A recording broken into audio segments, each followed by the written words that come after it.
Okay, so now that we've got our case put together, we got our bolts in. Now I'm going to go ahead and torque them down. So we're going to do between 20 and 24 foot-pounds on these, and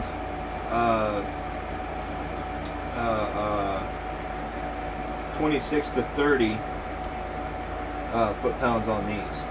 So go ahead and then you do these 4 here, and then you do these 2 last. So just gonna gradually increase pressure here on it. Just go crossways. You'll see all your case bond coming out everywhere.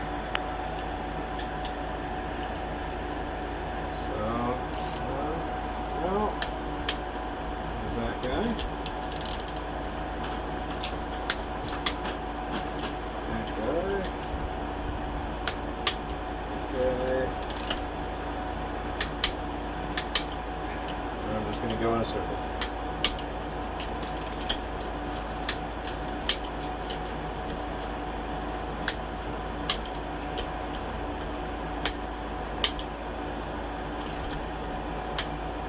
You hit that last one, because the last one or the first one you did is always going to be the loosest one of them all.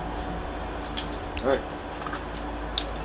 so now I'm going to adjust this guy. This is actually a inch-pound torque wrench, so I need to do 336.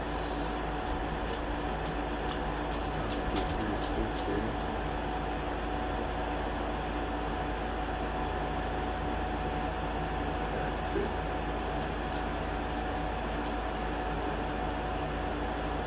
Actually, I'm going to do the full 30 foot-pounds on these guys. These hold my big crank thing. Snug them up.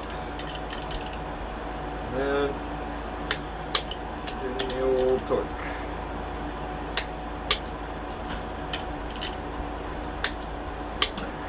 A little bit more. Make sure everything's in good. Alright, so next thing I like to do is I'll wipe off all the excess.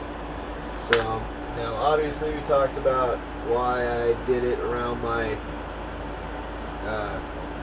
seal here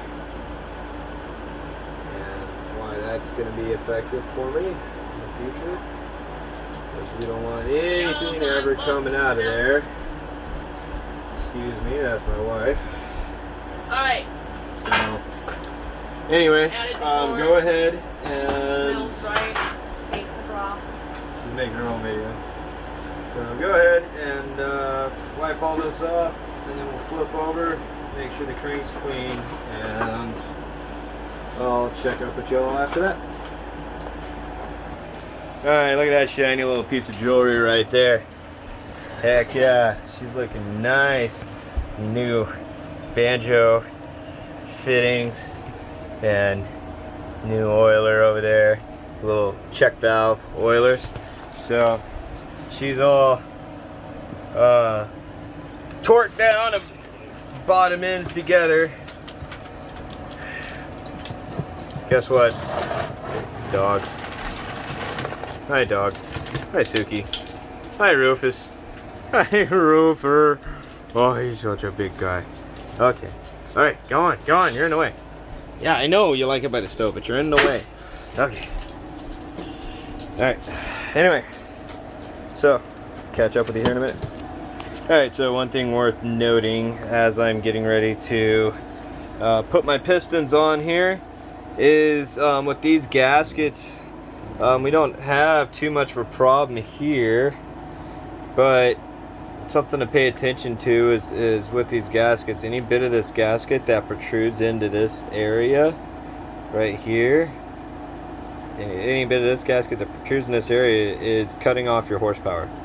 basically, because it's preventing airflow from down in the crank up into the cylinder, which is providing fuel to your motor. So anyway, something to pay attention to. So moving forward, I'm going to go ahead and put my my needle bearings on and get my wrist pins in, my pistons and wrist pins in. I had Wiseco pistons, and turns out they don't call them Seasco pistons for no reason, and that's what happened to me. So it wasn't the ring gap. The ring gap was fine. I just had